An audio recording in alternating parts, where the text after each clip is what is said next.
अस्सलामुअलैकुम एवरीवन। तो इस वीडियो में मैं आपको बताने लगी हूँ कि हम अगर मीडियम मिनी कैटजंग को एज हमारी जो टेक्स्ट बुक है वो पढ़ते हैं, जो कि बिल्कुल ठीक बात है, कोई मसले की बात नहीं होती। तो हमें कुछ टॉपिक्स ऐसे हैं जो अगर हम बिग कैटजंग से कर लेंगे तो हम मैक्सिमम मार्क्स बहुत ही आराम से लेने के काबिल हो जाते हैं। ठीक है, तो ये बात अगर आपको इस तरह से आप पढ़ लेंगे कि आप मिनी को एज ए टेक्स्ट बुक पढ़ रहे हैं, मिनी में से आप तकरीबन सारी चीज़ें कर रहे हैं, और स्पेशली मैंने अपनी वीडियो में बताया था आपको कि कौन सी चीज़ें जो आपने ज़्यादा ध्यान दे के पढ़नी है वो पढ़ लेते हैं।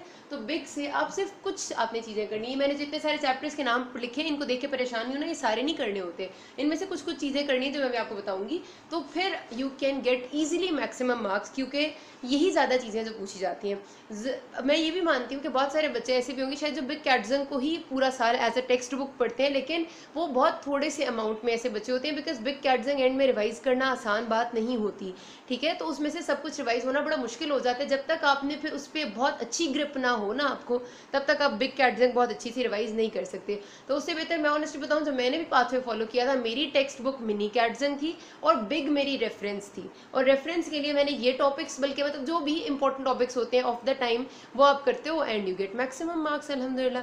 सो अभी हम बात कर लेते हैं कौन से करने ज़रूरी है।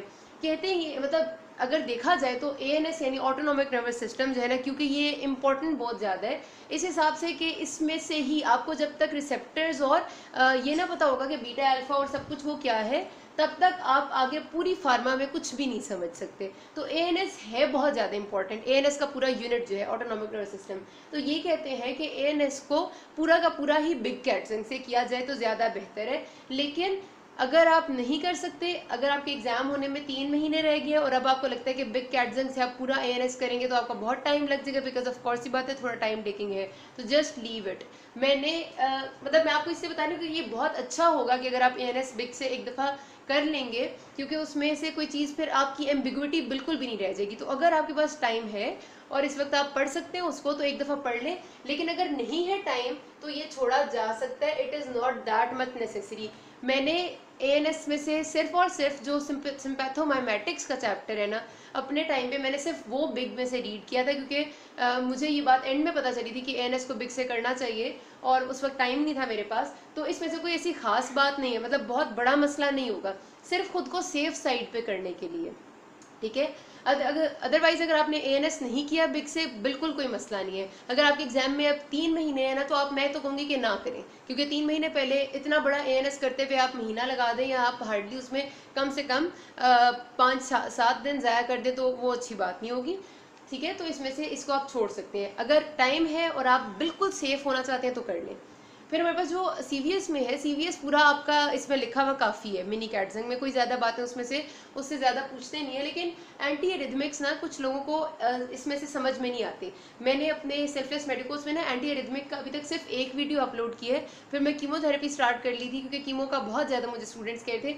इंशाल्लाह जैसी कीमो खत्म होगी ना, तो मैं एंटी एरिथमिक्स दोबारा से रिकंटिन्यू ज़रूर करूँगी। मेरी कोशिश है कीमो जल्द से जल्द खत्म हो। एंटी फंगल ड्रग्स मेरे हो गए हैं, बस अब थोड़े से चैप्टर्स रहते हैं, तो उसके बाद आई विल रिकंटिन्यू दिस, और मैं ज़रूर खत्म करूँगी, क्योंकि ये बहुत इंपॉर्टेंट भी चैप्टर है और मुश्किल भी है, थोड़ा सा समझा जाता है, हालांकि है नहीं, मैं आपको बता दूंगी। तो एंटी एरिथमिक्स का चैप्टर क्योंकि मिनी से समझ में नहीं आता कुछ स्टूडेंट्स को, तो इस वजह से वो बिग से कर लो तो उसमें ज़रा इलेबोरेट उन्होंने किया हुआ अच्छा सा है, तो वो समझ बहुत अच्छा आ जाता है। तो अब एंटी एरिथमिक्स आप कर लेंगे ना वहाँ से, तो आपका फ़ायदा होगा कि आपको ईजिली अंडरस्टैंडेबल हो जाएगा। नहीं तो दूसरा फिर ऑप्शन यही है कि मैं एंटी एरिथमिक्स की वीडियो जैसे ही अपलोड करती हूँ, बिकॉज इंशाल्लाह मेरा जो प्लान है वो यही है कि अगले 10-15 दिन में I will finish up with the chemotherapy and then anti arrhythmics से ही मैं स्टार्ट करूँ, क्योंकि सीवीएस उससे पहले सारा अपलोडेड है। तो वो आप देख लें वीडियोस, क्योंकि वो मैं जाहिर सी बात है उसमें पूरा आपको अच्छा से समझा दूंगी इंशाल्लाह। एंड देन फिर आप मिनी पढ़ लें। तो ये भी इस हिसाब से है, मतलब इसके लिए भी कोई ये नहीं है कि हार्ड एंड फास्ट है कि आपने पढ़ना ही पढ़ना है, लेकिन पढ़ लेंगे तो आपका फ़ायदा होगा, क्योंकि समझ अच्छा आ जाएगा। रेस्पिरेटरी सिस्टम जो है ना, ये आप लाजमी कर लें उधर से अपनी बिग कैटजंग से, क्योंकि ये रेस्पिरेटरी सिस्टम हमारे उसमें छोटा सा दिया हुआ तो है, अच्छा सा भी दिया हुआ है जो अपनी मिनी कैटजंग में, लेकिन रेस्पिरेटरी का सिर्फ एक ही चैप्टर है, एस्थमा वाला, एस्थमा सीओपीडी वाला, और इसमें से पूरा एक एससीक्यू आता है। तो ऐसा ना हो कि कहीं आपके उसमें से कोई ऐसी चीज़ मिस हो जाए जो कि उन्हें बिग में लिखी हुई है, तो फिर प्रॉब्लम ना हो। तो इस वजह से मैं रिकमेंड करूँगी कि रेस्पिरेटरी सिस्टम लाजमी पढ़ लें एक दफ़ा, एक चैप्टर है और कोई इतना बड़ा भी नहीं है। इसमें से स्पेशली जो एस्थमा एंड सीओपीडी, मतलब जो उसमें उन्होंने एंटी एस्थमेटिक ड्रग्स दी हुई है ना, वो तो बहुत ज़रूरी आप कर लें। ठीक है, तो इट शुड बी डन। ये आप ये एएनएस अगर टाइम नहीं है तो छोड़ दें। एंटी रिथमिक्स अगर समझ आ गए वेल एंड गुड, अगर मेरी वीडियो से समझना चाहते हैं तो भी वेल एंड गुड, फिर भी पढ़ना चाह रहे हैं तो पढ़ लें। रेस्पिरेटरी लाजमी पढ़ लें, ठीक है। इसके बाद जो ये दो चीज़ें हैं ना, इनको तो बहुत हाई हील समझना है आपने। इसमें first of all you have that chapter, ये एंडो में आ गई हूँ मैं, एंडोक्राइन फार्माकोलॉजी में। इसमें ये जो कॉर्टिकोस्टेरॉइड्स वाला चैप्टर है जिसमें आपके स्टीरॉइड्स गिवन है, इसमें याद रखना कि बहुत कम दिया हुआ है आपके मिनी कैटजन में, ये काफ़ी कम है। आपके एसीक्यूज आते हैं, कुशिंग सिंड्रोम का आता है बाकायदा, आपका दूसरा एडिसन्स डिजीज का एसीक्यू आता है पूरा। फिर आपका वो पूछते हैं कि कौन से स्टीरॉइड्स हैं जो मैकेनिज्म ऑफ एक्शन के हिसाब से long acting and short acting है। अब मुझे एग्जैक्टली पेज नंबर तो नहीं याद, लेकिन आप बिग कैटजन में जब खोलेंगे ना ये चैप्टर तो उसमें एक पूरा उन्होंने टेबल बनाया हुआ है, और वो टेबल में उन्होंने ना सारे इन लिस्ट करके लिखे हुए कि शॉर्ट एक्टिंग स्टीरॉइड्स कौन से हैं, मीडियम एक्टिंग कौन से हैं, लॉन्ग एक्टिंग कौन से हैं।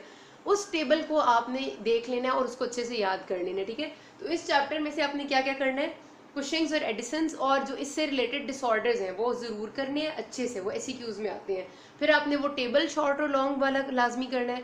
और उसके बाद आप करेंगे एंटेगोनिस्ट हैं, एंटेगनिस्ट है, मिटायरापोन है उसमें, और एंटेगनिस्ट के नाम से वो दिया हुआ है, किस चीज़ के एंटेगनिस्ट है मेरे ख्याल है ये, अच्छा मैं देखने गई थी, तो it is like antagonist of adrenocortical agents, ठीक है, वो टॉपिक है। उसमें आपको ना कुछ उनने ड्रग्स दी हुई है, मिटायरापोन और कुछ है वो, क्योंकि आपके ना एसीक्यूज में आई हुई है, पास्ट एसीक्यूज में वो ड्रग आई हुई है और उनका जिक्र भी नहीं दिया हुआ मिनी कैटजन में। तो वो टॉपिक ना आप एक दफ़ा ज़रा अच्छे से कर लेना। एंटेगनिस्ट ऑफ हमारे पास है एड्रीनोकॉर्टिकल एजेंट्स, ठीक है। अच्छा जी, तो ये तो आपने स्टीरॉइड वाले चैप्टर में से ना लाजमी करना है, इसको आपने छोड़ना नहीं है। मिनी जो पढ़ रहे हैं, जो पढ़ चुके हैं, वो ये लाजमी करेंगे। एक रेस्पिरेटरी सिस्टम लाजमी देखेंगे, एस्थमा का जो टॉपिक है, कोर्टिकोस्टेरॉइड्स में से डिसऑर्डर्स हैं वो लाजमी करने हैं, टेबल लाजमी करना है, उसमें टेबल में से एमसीक्यूज आते हैं, उसमें से एससीक्यू आता है पूरा का पूरा। और ये वाले जो मैंने बताया एड्रीनोकॉर्टिकल एंटेगनिस्ट, ये लाजमी करने हैं, ठीक है। फिर ये जो गोनेडल हार्मोन्स वाला चैप्टर है ना यार, इसमें से तो ईस्ट्रोजेंस प्रोजेस्टेरॉन का जो सारा टॉपिक है इंतहा का इम्पॉर्टेंट है। हमारी जो मिनी में दिया हुआ है वो बहुत कम दिया हुआ है। आप इसको पढ़ेंगे आपको सारे एमसीक्यूज और एससीक्यूज का आंसर यूं आपको लगेगा, अगर आपने पास्ट एमसीक्यू एससीक्यू देखे हुए हैं ना। मैं किसी वीडियो में इंशाल्लाह आपसे ये भी शेयर करूंगी कि ज़्यादा इंपॉर्टेंट, वैसे तो मैं साथ साथ बताती रहती हूँ अपनी वीडियोज़ में कि एमसीक्यू कहाँ से आता है, एससीक्यू कहाँ से आता है, लेकिन I will definitely share a video के कौन से एससीक्यू चैप्टर वाइज ज़्यादा इंपॉर्टेंट है और एमसीक्यूज कहाँ से ज़्यादा आते हैं, ठीक है, ताकि आपको अलग से भी मिल जाए। तो ये जो आप गोनेडल हार्मोन्स वाला चैप्टर है, इसमें से ईस्ट्रोजन प्रोजेस्टेरॉन का पूरा टॉपिक आपने बिग से पढ़ना ही पढ़ना है। कुछ भी हो जाए ये पढ़ना ही पढ़ना है। इसमें से आपका पूरा वो पूछते हैं कि जो कॉन्ट्रासेप्टिव एजेंट्स हैं उनके कोई भी करेक्टर पूछ लेंगे, उसके साइड इफेक्ट्स पूछ लेते हैं, और वो बिग कैटजंग में इंतहाई अच्छे लिखे हुए हैं और मिनी में बहुत थोड़े लिखे हुए हैं।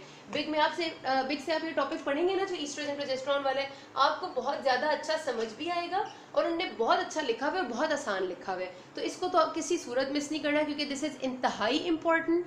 पूछते भी बहुत ज़्यादा एग्जाम्स में, आपके एससीक्यूज एमसीक्यूज इसमें से बहुत आते हैं और मिनी में ये बहुत थोड़ा है। तो ये डेफिनेट करना, ये दोनों मैंने कहा इनको नहीं छोड़ने के बारे में सोचना। फिर हमारे पास आ जाती है अगली जीआईटी और कीमोथेरेपी। कीमोथेरेपी अगर आप चाहें ना तो जो कीमो के जिस तरह मिनी में हमारे पास जो पहले 4-5 चैप्टर्स हैं up to anti mycobacterial drugs, वो अगर आप चाहें तो बिग से पढ़ लें, वरना ज़रूरत नहीं है। मतलब अगर किसी का दिल है कि वो बहुत ज़्यादा अच्छा करे क्योंकि कीमो बहुत हाई हील्डिंग है तो वो वहाँ से कर ले, वरना chemo is enough in mini Katzung, कोई मजबूरी नहीं है, ठीक है। जीआईटी फिर से वही बात है कि एक ही चैप्टर है तो इसका चांस होता है कि ये कोई चीज़ मिस ना हो जाए। लेकिन मैंने क्या किया था कि जीआईटी में से आप कुछ पूरी जीआईटी ना करें, आप सिर्फ और सिर्फ जो एंटी इमेटिक्स हैं, मतलब जो वॉमिटिंग को रोकने वाली होती हैं, और जो वो मोटिलिटी प्रोमोटर ड्रग्स हैं हमारे पास, ये दो टॉपिक्स आप सिर्फ कर लें, ठीक है। मोटिलिटी प्रोमोटर्स एक वो आएंगे आपके, और एक आपकी होंगी एंटी इमेटिक्स। ये दो टॉपिक्स ना आप लाजमी कर लेंगे तो दैट्स फाइन। लेकिन अगर जीआईटी आप पूरा भी पढ़ना चाहते हैं तो भी ठीक है, अच्छी बात होगी। तो क्या इन शॉर्ट हमने जो सारी बात की उसमें हमने ये दोनों तो हद से ज़्यादा इंपॉर्टेंट है, इनको लाजमी बिग से करना है। रेस्पिरेटरी और जीआईटी पढ़ लेंगे तो हमें बहुत अच्छा होगा, मतलब मैक्सिमम कोशिश करनी है कि ये भी हो जाए। और उसके बाद एंटी एरिथमिक्स, फिर एएनएस और कीमो के बारे में सोचते हैं।